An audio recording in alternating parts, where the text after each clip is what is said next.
ನಮ್ಮ D K Shivakumar ಅವರು ಈ ಲಕ್ಷ್ಮಣ್ ಸವದಿ ಅವ್ರ ಜೊತೆಗೆ ಏನೋ ಗುಪ್ತ ಮೀಟಿಂಗ್ ಮಾಡ್ಕೊಂಡಿದ್ದಾರೆ, ಅವ್ರಿಗೇನೋ ಒಂದು ಭರವಸೆ ಕೊಟ್ಟಿದ್ದಾರೆ ಅನ್ನುವಂಥದ್ದು ಎದ್ದು ಬರ್ತಾಯಿದೆ.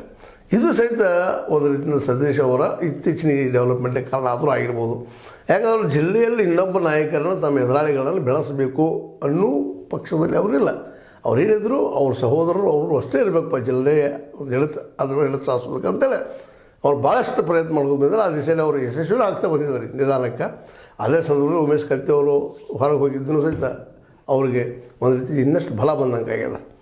ಈಗ ಉಳಿದವ್ರು ಯಾರಪ್ಪ ಅಂದ್ರೆ ಲಕ್ಷ್ಮಣ್ ಸವದಿ ಅವ್ರನ್ನ ಹೆಂಗಪ್ಪ ಅವ್ರ ಅಧಿಕಾರ ಕೊಡೋದಕ್ಕೆ ಕೊಟ್ಬಿಟ್ರೆ ಸಾಕ ಅನ್ನುವಂಥದ್ದು ಅದು ಅವ್ರಿಗೆ ಗೊತ್ತಾಗಿ ಲಕ್ಷ್ಮಣ್ ಸವದಿ ಅವರು. ಮತ್ತು ಇಲ್ಲಿವರೆಗೂ ಕಾಂಗ್ರೆಸ್ಸಿಗರು ಅವ್ರ ಬಗ್ಗೆ ಹೆಚ್ಚು ಕಾಳಜಿ ವಹಿಸಿಲ್ಲ. ಅವ್ರಿಗೆ ನೀನು ಕೊಡಬೇಕಾಗಿತ್ತು, ಅವ್ರಿಗೂ ಕೊಟ್ಟಿಲ್ಲ. ಮತ್ತು ಈಗ ನಿಮ್ಗೆ ಹೇಳಿದಂಗೆ ಜಗದೀಶ್ ಶೆಟ್ಟರ್ ಅವರಿಗೂ ಒಂದು ಮಂತ್ರಿ ಮಾಡಬೇಕಾಗಿತ್ತು, ಮಾಡಲಿಲ್ಲ. ಹೇಗೆ ಅವ್ರು ಹೋದ್ರೆ ಅವ್ರಿಂದ ಇವ್ರು ಹೋಗ್ತಾರೆ ಅನ್ನೋವಂಥದ್ದು. ಅದಕ್ಕಾಗೆಲ್ಲ ಗದಬಡಿಸಿ ನಮ್ಮ ಏನಪ್ಪ ಅಂದ್ರೆ ಡಿ ಕೆ ಶಿವಕುಮಾರ್ ಅವರು ಅವ್ರ ಜೊತೆಗೇನೋ ಮಾತಾಡಿದ್ದಾರೆ, ಏನೋ ಡೆವಲಪ್ ಮಾಡ್ತೀವಪ್ಪ ಅಂತೇನೋ ಭರವಸೆ ಕೊಟ್ಟಿದ್ದಾರೆ. ಅದಕ್ಕೆ ಅವರು ಅಂತ ಇದ್ದಾರೆ, ಇದು ಎಷ್ಟು ಮಟ್ಟಿಗೆ ಕರೆನೋ ಗೊತ್ತಿಲ್ಲ. ಯಾಕಂದ್ರೆ ಹೇಳ್ತಾರೆ ಯಾವ ರಾಜಕಾರಣಿನೂ ನಂಬೋ ಸ್ಥಿತಿಯಲ್ಲಿ ಜನಸಾಮಾನ್ಯರಿಲ್ಲ. ಯಾಕೆ ಎಲ್ಲರೂ ಒಂದು ಹೇಳ್ತಾರೆ, ಒಂದು ಮಾಡ್ತಾರೆ ಇನ್ನೊಂದು ಅಂತ. ಯಾಕಂದ್ರೆ ಈ ದೇಶದ ಅತ್ಯಂತ ಪ್ರಾಮಾಣಿಕ ಮುಖ್ಯಮಂತ್ರಿಗಳು ಒಬ್ಬ ಆದಂಥ ನಿತೀಶ್ ಕುಮಾರ್ ಅವರು 9 ಸಲ ತಮ್ಮ ಮಾತುಗಳನ್ನು ಬದಲಾಯಿಸ್ತಾರೆ, ಒಂದಲ್ಲ ಎರಡಲ್ಲ. ನಮ್ಮ ಲಾಭಕ್ಕಾಗಿ ಯಾವ್ದು ಬೇಕಾದಕ್ಕೆ ಹೋಗೋದು. ಪ್ರಾಮಾಣಿಕರಲ್ಲ ಸರಿ, ಭ್ರಷ್ಟಾಚಾರಿಗಳಲ್ಲ ಎಲ್ಲ ಸರಿ. ಅದು ಅವ್ರ ಮಾತಿನಲ್ಲಿ ಅವ್ರು ಇಲ್ಲಲ್ಲ, ಸಿದ್ಧಾಂತಕ್ಕೆ ಬದ್ದಿಲ್ಲಲ್ಲ. ಅವರು ಯಾವ ಸಿದ್ಧಾಂತ ಅವರಲ್ಲಿತ್ತು ಆ ಸಿದ್ಧಾಂತ ಇಲ್ಲೇ ಇಲ್ಲ. ಸಮಾಜವಾದ ಸಿದ್ಧಾಂತ ಅಂತ ಹೇಳ್ತಾರೆ. ಸಮಾಜವಾದ ಸಿದ್ಧಾಂತ ಪಕ್ಷಾಂತರ ಮಾಡೋಂತಲ್ಲ. ಈಗಾಗಲೇ ಹೆಂಗೋ ಅವ್ರು ಮುಖ್ಯಮಂತ್ರಿ ಇದ್ದಾರೆ, ಆದರೆ ತಮ್ಮನ್ನು ಪ್ರಧಾನಿ ಮಾಡಲಿಕ್ಕಿಲ್ಲ. ಯಾಕೆ ಸಂಚಾಲಕರನ್ನು ಮಾಡಿಲ್ಲ ಇಲ್ಲಿವರೆಗೆ.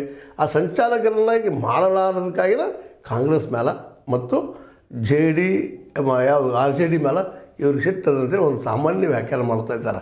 ಹೀಗಾಗಿ ಅವರು ಪಕ್ಷಾಂತರ ಮಾಡಲಿಕ್ಕೆ ಅಥವಾ ಇನ್ನೊಂದು ಇಂದು ನಾಳೆ ಹೇಳಿದ್ರೆ ಮುಖ್ಯಮಂತ್ರಿ ಆಗೋ ಪ್ರಯತ್ನ ನಡೆಸ್ಯಾರ. ಅದೇ ಕಾಲಕ್ಕೆ ತೇಜಸ್ವಿ ಯಾದವ್ ಅದನ್ನೇ ಕೆಲಸ ಮಾಡಲಿಕ್ಕೆ ನಾನು ಆಗಬೇಕಪ್ಪ, ನಮ್ಮ ಮ್ಯಾಕ್ಸಿಮಮ್ ಇವತ್ತು ಫಸ್ಟ್ ನಾವು ಅದು ಹೈಯೆಸ್ಟ ಇನ್ನಷ್ಟು ಏನೋ ಜನ ತೊಗೊಂಡು ಮಾಡ್ಕೋಬೇಕು ಅನ್ನುವಂಥ ಹಠಕ್ಕೆ ಬಿದ್ದಿದ್ದಾರೆ. ಹೀಗಾಗಿ ಈ ಒಂದು ಡೆವಲಪ್ಮೆಂಟ್ದೊಳಗೆ ಕರ್ನಾಟಕದಲ್ಲಿ ಜಾರಕಿಹೊಳಿ ಅವರು ಏನಾದರೂ ಪಕ್ಷಾಂತರ ಆಗಿ BJPಗೆ ಹೋಗ್ಬೋದಾ ಅಂತ. ಯಾಕಂದ್ರೆ ಒಂದು ವೇಳೆ DKC ಅವರು ನಮ್ಮ ಲಕ್ಷ್ಮಣ್ ಸವದಿ ಅವ್ರನ್ನ ತೊಗೊಂಡು ಮಿನಿಸ್ಟರ್ ಮಾಡಲಿದ್ದು ಏನು ಮಾಡಿದ್ರೆ ಅದು ನಿಶ್ಚಿತವಾಗಿಯೂ ಸತೀಶ್ ಜಾರಕಿಹೊಳಿ ಅವರಿಗೆ ರಾಜಕೀಯ ದೊಡ್ಡ ಪೆಟ್ಟು ಕೊಡ್ತಾರೆ ಅನ್ನೋದು ಎರಡು ಮಾತಿಲ್ಲ. ಹಾಗೇನಾದ್ರೂ ಆಯ್ತಂದ್ರೆ ಇವರು ಮೋಸ್ಟ್ಲಿ DCM ನೆಪ ಹಚ್ಚಿ ಹೋದರೂ ಹೋಗ್ಬೋದು, ಹೇಳಲಿಕ್ಕಾಗೋದಿಲ್ಲ.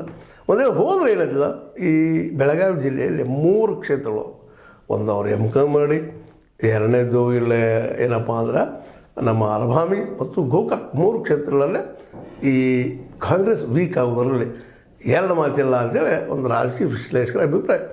ಇಂಥ ಹೊಡೆತ ಆಯ್ತಪ್ಪ ಅಂತಂದ್ರೆ ಅದ್ರ ಜೊತೆಗೆ ಇನ್ನೂ ಅನೇಕರನ್ನ ಈಗಾಗಲೇ ಸತೀಶ್ ಅವರು ತಮ್ಮ ಜೊತೆ ತಮ್ಮ ತೆಕ್ಕೆ ತೆಗೆದುಕೊಂಡಿದ್ದಾರೆ. ಹೀಗಾಗಿ ಕಾಂಗ್ರೆಸ್ಸಿಗೆ ಭಾಳ ದೊಡ್ಡ ಹೊಡೆದು ಬೀಳ್ತದೆ ಅಂತೇಳಿ ಒಂದು ರಾಜಕೀಯ ಜನರ ಅಭಿಪ್ರಾಯ. ಹೀಗಾಗಿನ ರಾಜಕೀಯ ಹೊರ ಮಾಡುತ್ತಿರುವಂಥ ಕಾಂಗ್ರೆಸ್ಸಿಗರು ಈಗ ಬೆದರ್ತಾ ಇದ್ದಾರೆ, ಏನಪ್ಪ ನಾಳೆ ಸಪೋಸ್ ಏನಾದರೂ ಹೋದ್ರೆ ಹೆಂಗೆ ಅಂತೇಳಿ.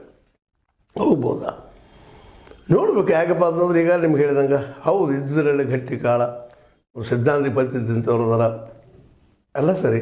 ಮತ್ತು BJP ವಿರೋಧಿ ನೆಲಗಟ್ಟಿನ ಹಿಂದುತ್ವದ ವಿರೋಧಿ ನೆಲಗಟ್ಟಿನಲ್ಲಿ ಬೆಳೆದು ಬಂದಂಥವ್ರಾಗಿದ್ದಾರೆ. ಅದಕ್ಕಾಗಿ ಅವರು ಮೋಸ್ಟ್ಲಿ BJPಗೆ ಹೋಗಲಿಕ್ಕಿಲ್ಲ ಅನ್ನೋಂಥ ಪ್ರಬಲ ವಾದ. ಆದರೆ ಈಗ ಹೇಳಿದಂತೆ ನಮಗೆ ಅಧಿಕಾರದ ಮುಂದೆ ಯಾವ ವಾದ ಏನು ನಿತೀಶ್ ಕುಮಾರ್ ಅವರು ನೋಡಿದರೆ ಸಾಕಿ ನಮ್ಗೆ ಗೊತ್ತಾಗಿಬಿಡ್ತದೆ ಈ ಸತೀಶ್ ಅವರು ಮೋಸ್ಟ್ಲಿ ಇವರು ಹಂಗೆ ಏನೋ ಅಂತೇಳಿ. ಆದರೂ ಅದು ಘಟನೆ ಘಟಿಸುವವರೆಗೆ ಮಾತ್ರ ನಾವೇನೂ ಮಾತಾಡಲಿಕ್ಕೆ ಬರ್ದಂಗದ. ಬಟ್ ಮಾಧ್ಯಮದಲ್ಲಿ ಮಾತ್ರ ಈ ಚರ್ಚೆ ಜೋರು ನಡೀತಾ ಇದೆ. ಕರ್ನಾಟಕದಲ್ಲಿ ಈ ಒಂದು ಬೆಳವಣಿಗೆಗಳು ಸಾಕಷ್ಟು ತೊಂದರೆ ಕೊಡ್ತಾವೆ ಕಾಂಗ್ರೆಸ್ಗೆ ಅಂತೇಳಿ. ಇದೇನಾದರೂ ಘಟಿಸಿದ್ರೆ ನಿಶ್ಚಿತವಾಗಿಯೂ ಕಾಂಗ್ರೆಸ್ ಮಾತ್ರ ನಿಶ್ಶಕ್ತ ಆಗ್ತದೆ ಏನೋ ಅನ್ನುವಂಥ ಅಭಿಪ್ರಾಯ ಬರ್ತಾಯಿದ್ದಾವೆ. ಅದಕ್ಕಾಗಿ ಇವತ್ತು ಸಿದ್ದರಾಮಯ್ಯನವರಾದ್ರಾತು ಜೊತೆ DKC ಅವರಾದ್ರಾತು ಈ ಒಂದು ಬೆಳವಣಿಗೆ ಆಗದಂಗೆ ನೋಡ್ಕೊಳ್ಳೋ ಪ್ರಯತ್ನ ಮಾಡ್ತಾ ಇದ್ದಾರೆ. ಅದೇ ಕಾಲಕ್ಕೆ ಲಕ್ಷ್ಮಣ್ ಸವದಿ ಅವರು, ಯಾಕಂದರೆ ಆ ಭಾಗದಲ್ಲಿ ಚಿಕ್ಕೋಡಿ ಭಾಗದಲ್ಲಿ ಅವರು ಪ್ರಬಲವಾದಂಥ ಒಂದು ವ್ಯಕ್ತಿತ್ವ ಹೊಂದಿದವರಾಗಿದ್ದಾರೆ. ಮೋಸ್ಟ್ಲಿ ಅವ್ರಿಗೂ ಒಂದಿಷ್ಟೇನೋ ನಮ್ಮ DK ಶಿವಕುಮಾರ್ ಅವರು ಕರೆಸಿ ಮಾತಾಡಿದ್ದಾರೆ ಅಂತೇಳಿ. ಹೀಗಾಗಿ ಕರ್ನಾಟಕನೂ ಸಹಿತ ಇವತ್ತು ಏನಾಗಿಬಿಡೋದು ಪೂರ್ತಿಯಾಗಿ ಒಂದು ತಳ್ಳಂಕದಲ್ಲಿ ಆತಂಕದಲ್ಲಿ ಕೊಡ್ತದೆ. ಮತ್ತು ಇಲ್ಲಿಯೂ ಸಹಿತ